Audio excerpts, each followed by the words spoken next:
being active and playing 4 games and then not, and like not feeling the best, and then like frustrated of like how hard I worked in the off season, and then like all I do is rehab and like continue to do this process, and just like trying to trust that the best I can. And obviously there's really frustrating days, and there's days where like it's a little bit easier and like you're very, very motivated and like you're close to the finish line of getting back and being back, and then like it's not like I have a training camp to like build up to like playing my first game again. It's like, no, like you're tossed into game 30. Like, imagine the WNBA waking up one morning to a bombshell report, not about a new TV deal, but about an expiration date. An expiration date stamped on the back of Caitlin Clark's jersey, and it reads 2026.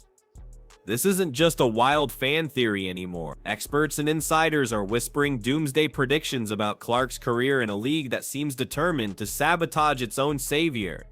The WNBA office is reportedly in a state of panic, acting like someone just told them their multi-million-dollar stadium was built on a sinkhole. This isn't just sports news, this is chaos theory wrapped in basketball shorts. Buckle up, because the story of how the WNBA might lose its golden goose is crazier than a final-second buzzer beater in triple overtime. If everyone can stop the pearl clutching for just a minute, and I say that as a turn of phrase, not because it's women's basketball, you'd realize this is the best thing imaginable for this league. And listen, I said this back when Caitlin was at Iowa, and everyone was, I thought, being overly protective of her, and I thought a lot of that had to do with like, oh, this little white girl in a black sport. And I was like, man, she is a badass and a trash talker and gives it as good as she gets it. The panic button in the WNBA headquarters has been smashed so hard it's now a permanent fixture in the floor, and it's not because of a groundbreaking new sponsorship or a jaw-dropping play. It's because of a terrifyingly simple realization. The only thing keeping this league from devolving into a nationally televised rec league is a 22-year-old from Iowa named Caitlin Clark. Take her out of the equation, and the entire product collapses. The games suddenly look like a poorly edited YouTube compilation titled My First Day at Basketball Camp. The uncomfortable reality is that if Clark decides she's had enough in 2026, the league's entire ecosystem implodes. The fans she brought in will vanish, the media coverage will evaporate, and the only thing left in the arenas will be Kathy Engelbert's vacant chair and a few. This is something that do not be surprised that President Trump speaks on with that kind of audience that is protective of a Caitlin Clark and what she stands for and what she represents. And they come to a conclusion that they believe she is being unfairly treated.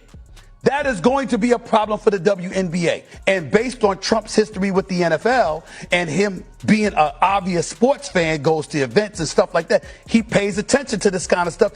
I'm just warning them, watch it, because if he gets involved and that base gets involved, because somehow, some way they embrace victimhood on a part of Kate. Let's be brutally honest about why this is even a conversation. It's because Caitlin Clark is out here playing grandmaster level chess, while a significant portion of the league is still trying to figure out how the horsey moves. She's threading passes that defy physics and hitting shots that make engineers question their life's work. Meanwhile, the league's marketing machine is desperately trying to convince us that Angel Reese is a must-watch rival. Angel Reese, a player whose highlight reel often features more awkward rim bounces than made baskets. If that's your backup plan, your next big thing, then congratulations, you've just booked a one-way first-class ticket to irrelevant.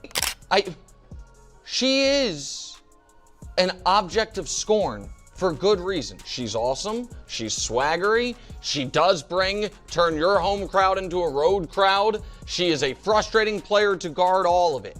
And if she is, for some of these teams, a bit of a villain, that's sweet. It only will make her better. She is already one of the 3 or 4 best players in the sport, as a lot of us thought she would be in short order. And sports are best like this. There needs But here's the most baffling part of this entire saga. The WNBA doesn't even seem to want to protect its biggest asset. In fact, it often feels like they've formed a secret high-level committee whose sole purpose is to make Caitlin Clark's life as difficult as possible. Step 1 of their master plan was apparently to hire referees who moonlight as professional magicians, because their main skill is making obvious fouls on Clark completely disappear. These officials have turned WNBA games into a bizarre interpretive dance, where a clean block is a foul, a blatant shove is letting them play, and a perfectly executed assist is somehow a karmic penalty for Clark being too good at basketball. I mean, yeah, like, I would have loved to win one of them, but honestly, like, 2 of my most fun nights in college were after losing the national championship. Like, Yeah, fair. we had just as much fun. Yeah. Like, Yeah. I mean, yes, we were sad. We would have No, I loved get to it. win one of Yeah. them. And I think I would have loved to win one of them. Not so much because, like, okay, yeah, like, I win one of them. We get, like, a ring, whatever. Like, people celebrate. But, like, honestly, I think people celebrated us just as much as they Yeah. did if we, didn't win, obviously. Of course, this problem has an obvious solution. You could fire every single one of these incompetent referees and replace them with traffic cones. At least the cones wouldn't blow a call. But no, instead, we have Commissioner Kathy Engelbert sitting in her corner office, apparently believing that the solution to a building on fire is to politely ask the flames to calm down. This leads to the only logical, albeit unlikely, conclusion. Fire Engelbert. Fire her twice, just to be sure. And if NBA Commissioner Adam Silver, the supposed adult in the room, doesn't have the courage to step in and make that happen, then fire him too. At this point, just go on a fire. Good news and some bad news for those who are fans of pretend basketball. For those who are desperate to see the WNBA succeed, even though this dump of a league can't seem to get the hell out of their own way. Now, the WNBA, they refer to these people as fans, but the rest of us, we prefer to call them the mainstream media.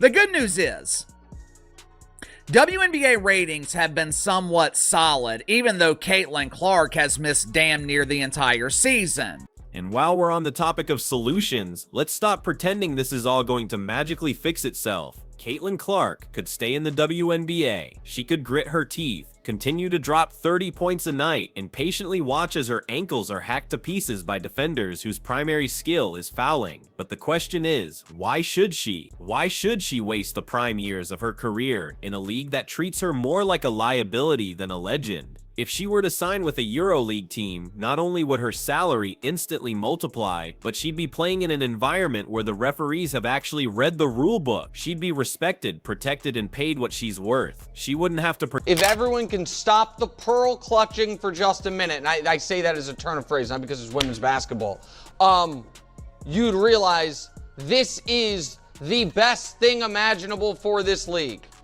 And listen, I said this back when Caitlin was at Iowa, and everyone was, I thought, being overly protective of her, and I thought a lot of that had to do with, like, oh, this little white girl in a black sport. And I was like, man, she is a badass and a trash talker and gives it as good as she gets it. And This brings us to the elephant in the room that the league's marketing department desperately tries to hide. The overall skill level of the WNBA is in many games embarrassingly low. Yes, there are phenomenal athletes, a handful of players who can match Clark's basketball IQ and shooting touch, but for every one of them, there are 5 others who struggle with basic fundamentals. That's why the nightly highlight packages are 90% Caitlin Clark and 10% other players tripping over their own feet. The league can't handle this reality, so they bury it under layers of forced hype and bad officiating, hoping no one notices that the Emperor has no clothes. Playoffs, but she was eliminated, swept in 2 games. But the WNBA, man, these players have been acting like they are victims. Now, Caitlin Clark has brought a whole bunch of eyes to the WNBA. And what do these players actually do? Folks, it has gotten really, really ridiculous, man, in the WNBA, because all these players are screaming racism.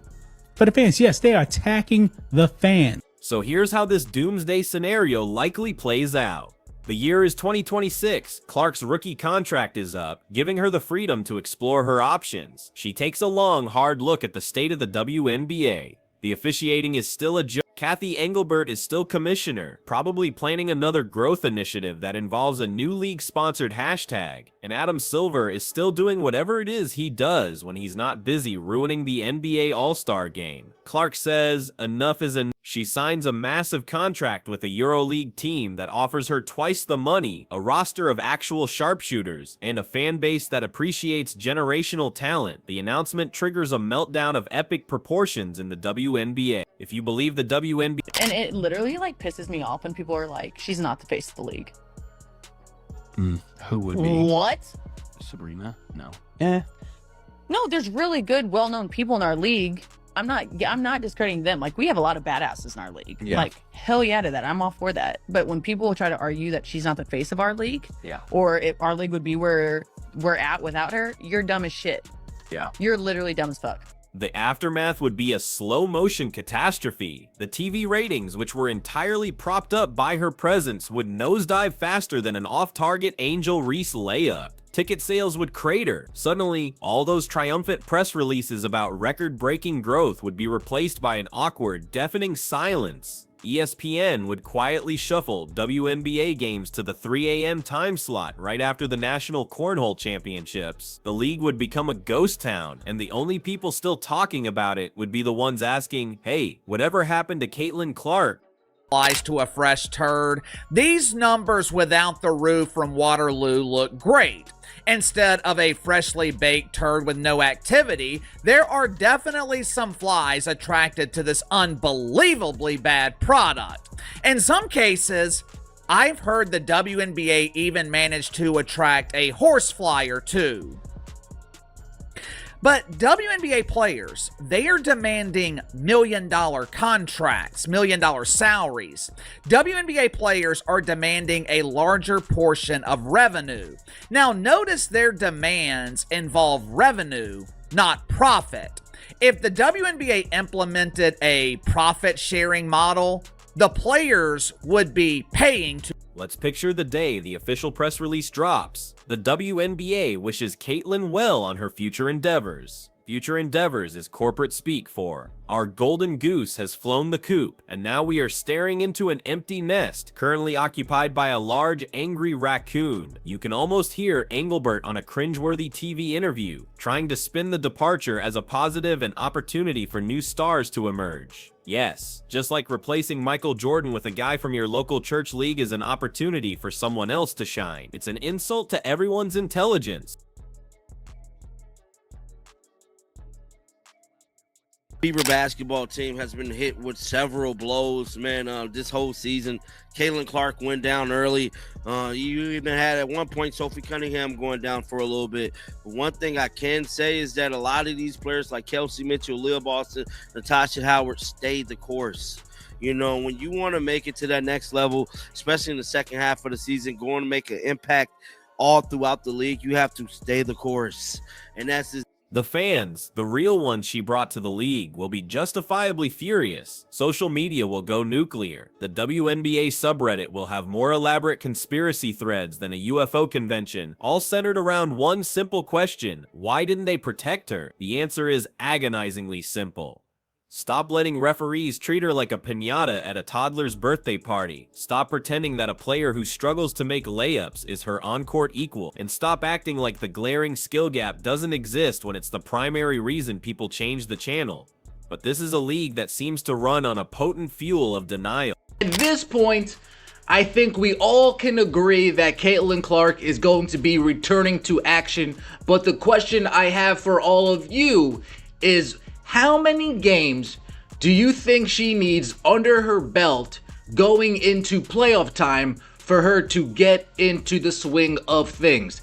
You want to see her play nothing in the regular season? First game back, she's in a series against the Phoenix Mercury. First game back, she's in a series against the Atlanta Dream.